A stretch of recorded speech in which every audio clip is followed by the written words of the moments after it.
elveda demeymen. Belki del aksice yani görüşküçü hoş emese demekçimen. Sen beşingni tik tutup zalimga karşı isyan bile yaşadın. Bütün tosalgılarını yenip hürriyetke çeksiz işkınını bekişledin.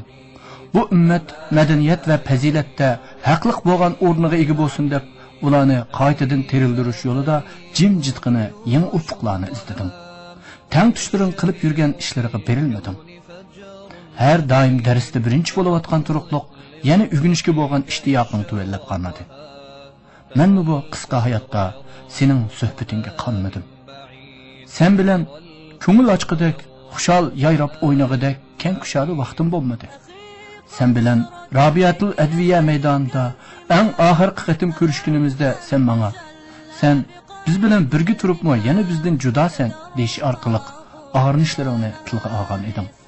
Men mi sana, kızım, bu hayat bir-birimizge toygadek uncha uzun emas. Şuna bir-birimizge qanğuch toyuşumuz üçün Allah'ның bizge cennette muşundaq söhbetlişini nasip qilishini tileyli degan edim. Sen şehit bo'lishdan 2 gün ilgari seni to'y kiyimleri içinde tushimda ko'rdim. Sen dünyada misalini tapqıl bulmaydigan derecede bir güzellik içinde edin. Yenime kelib jimgina o'ltirguningda men sendin.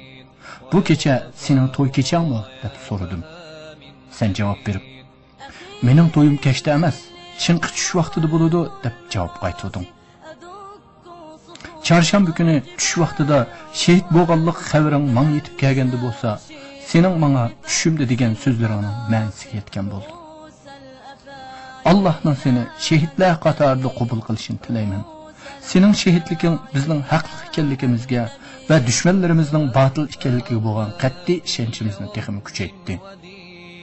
Sen dunyodan ayriladigan chaqda yanada bo'lolmading. Oxirgi qitim bo'lsa-mu seni bir ko'rolmadim. Peshoynangga ezib qina bir suyalmadim. Hatto jinoza namoziga qatnashish sharpiga muyassar bo'lolmadim. Bu meni chunqur azobladi. Mening bunday qilolmaganligimning sababi o'limdan yoki qorong'u turmalardan qo'rqqanligim emas.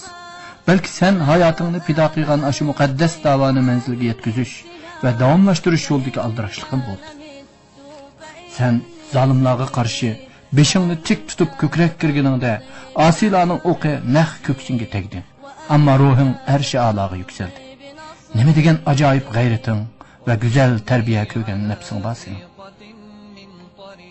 Men shuningga ishonamanki, sen Allohga bergan va'dangga sadoqatingni ko'rsatding.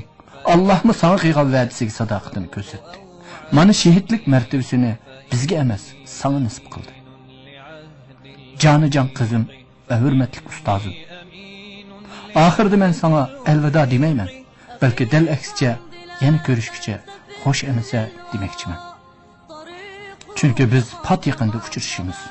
Peygamber aleyhisselam ve ashabiler bilen Havzi Kevser'nin boyda birlikte bo'lamiz. Cheksiz qudrat ve hukmronlikning egisi bo'lgan Allohga eng yaqin, uning nazarida eng qimmatlik ve eng sharafli bir maqomda mangu ayrilmaslik arzuyimizga, shundaqla bir-birimizga to'yg'ich qarab o'ltirishadigan aşı go'zal kunlarning arzusiga yetish umidi bilan qayta ko'rishguncha xo'sh emisa.